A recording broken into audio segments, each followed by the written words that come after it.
Ninja Kamui season first episode 4 episode की starting होती है और हम देखते हैं हिगान को वहां पर जो कॉल आई थी। वहां पर वो आदमी हिगान से कह रहा होता है कि मुझे पता है तुम ओजा सिटी जाने वाले हो, पर वो पूरा एरिया सिस्टम से भरा हुआ है, इसलिए मैं तुम्हारी हेल्प करूंगा। पर वहां पर जो हिगान रहता है वो कहने लगता है तो तुम्हें क्या लगता है मैं तुम्हारे ऊपर भरोसा करूंगा। और वहां पर वो फिर बंदा कहने लगता है कि दूसरों से सीखो पर अपने बारे में कभी भी किसी को मत बताओ। और इसे सुनकर हिगान को पता चल जाता है एक निंजा लाइन्स है और साथ ही वो समझ जाते हैं जरूर कोई निंजा है। जहां पर हिगान उससे पूछने लगता है तो तुम भी क्या एक एग्जाइल निंजा हो, जहां पर फिर वो उसे एक जगह पर मिलने के लिए बुलाता है। और जिसके दूसरी तरफ हमें मोरिस दिखाया जाता है जो कि अपनी बेटी के दिए हुए कार्ड को देखकर उसके बारे में सोच रहा होता है। और जिसके बाद वहां पर उसकी वाइफ का कॉल भी उससे लगातार आ रहा होता है, पर इन्वेस्टिगेशन होने की वजह से वो इतना बिजी होता है कि वो अपनी वाइफ का कॉल भी नहीं उठा पा रहा होता। और जिसके कुछ देर बाद जब वो अपनी वाइफ के पास पहुंचता है तो वो देखता है जो उसकी वाइफ है वो वहां पर रो रही होती है क्योंकि जो उनकी बेटी होती है वो मर चुकी होती है, जिसे देखकर मोरिस वहां पर शौक होता है। और जिसके बाद सीन हमें दोबारा प्रेजेंट पर दिखाया जाता है जहां पर जो मोरिस रहता है वो हॉस्पिटल में होता है और इस चीज को वो वहां पर याद कर रहा होता है। और जिसके बाद हिगान वहां पर आ जाता है और उससे पूछता है कि क्या वो अब ठीक है। और उसके अगले सीन में जो एमा रहती है वो भी वहां पर आ जाती है और जो हिगान रहता है वो सारी चीजें उन्हें बता देता है वहां पर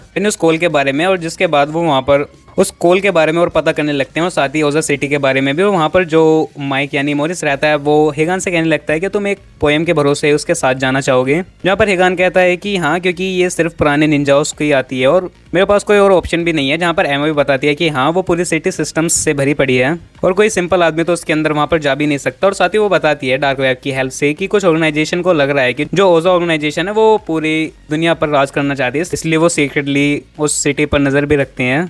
और जिसके बाद जो फिर माइक रहता है वो एमा से मना करता है चलने के लिए, पर एमा वहाँ पर कहने लगती है तो ये तुम इस सारी चीज़ का क्रेडिट खुद लेना चाहते हो। पर साथ ही एमा कहती है मुझे कुछ और डेटा भी मिल जाएगा, इसलिए एमा वहाँ पर जाने के लिए तैयार होती है। और जिसके बाद जो माइक रहता है वो वहाँ पर हिगान से पूछने लगता है कि क्या तुम्हारी वाइफ को पता था कि तुम एक निंजा हो। जहाँ पर हिगान कहने लगता है कि मेरी वाइफ भी एक निंजा थी और हमने कोड को ब्रेक करा था। जहाँ पर माइक पूछने लगता है कौन सा कोड। जहाँ पर हिगान बताता है कि कोई भी निंजा का सबसे पहला रूल होता है कि उसे लगाव नहीं होना चाहिए अपने साथी से, पर उन्होंने उस कोड को ब्रेक करा। जहाँ पर माइक को समझ में आ जाता है कि उसने अपनी फैमिली के लिए ये किया। और जिसके दूसरी तरफ हमें ओजा सिटी में वो ओजा फाउंडर दिखाया जाता है जो कि यामाजी और एक आदमी और काफ़ी सारे लोगों के साथ वहाँ पर बैठा होता है एक मीटिंग करने के लिए, जहाँ पर वो हिगान के बारे में बात कर रहे होते हैं कि वो इस सिटी में आने वाला है यहाँ पर। जहाँ पर जो वही आदमी रहता है वो कह रहा होता है कि हिगान को हम आराम से संभाल लेंगे, पर जो यामाजी रहता है वो उसे कंट्रोल करने के लिए कहता है। और साथ ही यामाजी कहते हैं कि जब तक हमें उसकी टेक्निक नहीं पता चल जाती हम उसका कुछ नहीं बिगाड़ सकते। जिसके दूसरी तरफ हम ओजा के फाउंडर को देखते हैं जो कि काफ़ी एक्साइटेड होता है हिगान से मिलने के लिए वहाँ पर। तो दूसरी तरफ हम दोबारा यामाजी को देखते हैं जिसके पास एक निंजा होता है और वो कह रहा होता है कि वो जाकर हिगान को मार सकता है, पर यामाजी कहते हैं कि नहीं, तुम्हें जाने की जरूरत नहीं है, मैं और लोगों को भेजूंगा उसके पीछे। और साथ ही वहाँ पर हमें बताया जाता है कोड्स के बारे में जो कि निंजास के होते हैं। और साथ ही कहा जाता है कि हम कोड्स को हमेशा दिल से लगा कर रखेंगे और उन्हीं के साथ जिएंगे और इस कोड के साथ ही मर जाएंगे और हमारी पूरी किस्मत इस कोड के पास ही है। और साथ ही जो निंजास हैं उनके लिए कोड इतना इंपॉर्टेंट है और इसलिए उसके जो साथी हैं उन्हें उससे कभी लगाव भी नहीं होना चाहिए और उनकी प्रायोरिटी उनका मिशन होना चाहिए।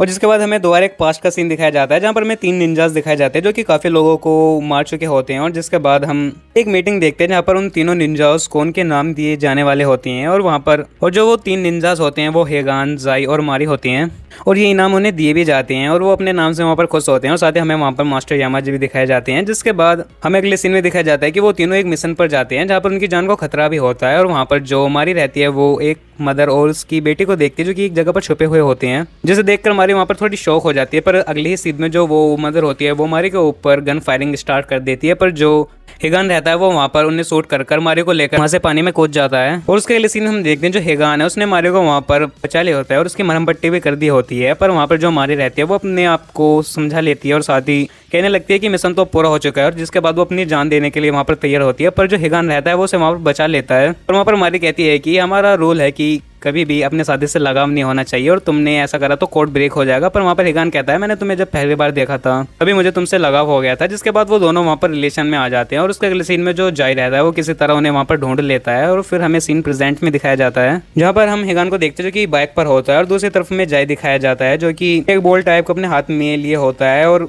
इन्होंने जब लिया था जब ये पहली बार निंजास बने थे। और जिसके बाद जो हिगान रहता है वो उसी लोकेशन पर पहुंच जाता है जहाँ पर उस बंदे ने उसे बुलाया होता है और वहाँ पर वो बंदों से सिटी के बारे में बताने लगता है कि यहाँ पर जितने भी सिस्टम है वो ऐसे काम करते हैं कि अगर किसी आदमी को वहाँ पर अंदर जाने की परमिशन नहीं है और वो फिर भी अंदर जा रहा है तो वहाँ पर चेकिंग होती है और जिसके चलते अगर वहाँ पर पकड़ा जाता है तो वहाँ के जितने भी ड्रोन होते हैं वो उसके ऊपर ओपन फायर वहाँ पर स्टार्ट कर देंगे। और साथ ही वो बताता है कि वहाँ के चारों तरफ एक इलेक्ट्रोमैग्नेटिक बैरियर भी है जहाँ से सिर्फ हवा ही पार जा सकती है। तो इसलिए तुम ऊपर से नहीं जा सकते और साथ ही तुम अंडरग्राउंड भी नहीं जा सकते क्योंकि वहाँ पर भी काफ़ी सेंसर्स हैं। और साथ ही वो बताता है कि मैं तुम्हें कोऑर्डिनेट्स भेजूंगा कैसे जाना है, क्योंकि वहाँ पर काफ़ी कैमराज हैं और उनसे बचते हुए तुम्हें अंदर जाना है और ज़्यादा से ज़्यादा लड़ाई वहाँ पर अवॉइड ही करनी है अगर तुम्हें सेफली अंदर जाना है तो। और साथ ही वो बताता है कि जब तुम अंदर जाओगे तो मैं वो इलेक्ट्रोमैग्नेटिक बैरियर बंद कर दूंगा पावर ऑफ करके। तुम्हारे पास सिर्फ 5 ही सेकंड रहेंगी अंदर जाने के लिए और यही तुम्हारा चांस होगा और इस काम को हम शाम को स्टार्ट करेंगे। और जिसके दूसरी तरफ हमें माइक और एमा का सीन दिखाया जाता है जहाँ पर माइक एमा को खाने पर ले जाता है और वो इसलिए वहाँ पर ले जाता है ताकि वो अकेला उस सिटी की तरफ जा सके और एमा को वहाँ पर ना ले जा सके। और दूसरी तरफ हम हेगान को देखते हैं जो कि अंदर जाने के लिए रेडी होता है, जिसके बाद वो सीक्रेटली अंदर जाता है और उसके बाद वो लेजर ट्रैप के पास आ जाता है जहाँ पर वो बड़ी मुश्किल से वहाँ पर बच के निकल ही रहा होता है। पर जो वो लेजर ट्रैप्स थे वो 2-2 मिनट में चेंज हो रहे होते हैं, जिसकी वजह से जो हेगान का जो पसीने की बूंद होती है वो वहाँ पर गिर जाती है और वहाँ पर अलार्म बजने लगता है। जिसके बाद एक फोर्स को उस एरिया में भेज दिया जाता है जहाँ पर फायरिंग स्टार्ट हो जाती है, पर हेगान उन सबको वहाँ पर मार देता है। जिसके बाद जो हेगान रहता है वो फाइनली उन सबको वहाँ पर मारकर इलेक्ट्रोमैग्नेटिक बैरियर के पास आ जाता है और जैसे वो वहाँ पर आता है तो वहाँ पर जुआई को खड़ा देखता है और जो हेगान रहता है वो जुआई को वहाँ पर पहचान जाता है। और इसी सीन के साथ इस एपिसोड का यहाँ पर एंड हो जाता है। तो आई होप आपको इस एपिसोड की एक्सप्लेनेशन पसंद आई हो। और हाँ, अगर आपको इसके पिछले एपिसोड्स की एक्सप्लेनेशन देखनी हो तो उनके लिंक भी मैंने इस वीडियो की डिस्क्रिप्शन में दे दिया, बने हुए कंप्लीट देख सकते हैं। तो इस वीडियो में इतना ही, मैं मिलूँ आपको नई वीडियो में नई एनिमे फिर नई वेब सीरीज की एक्सप्लेनेशन के साथ। तब तक के लिए गुड बाय।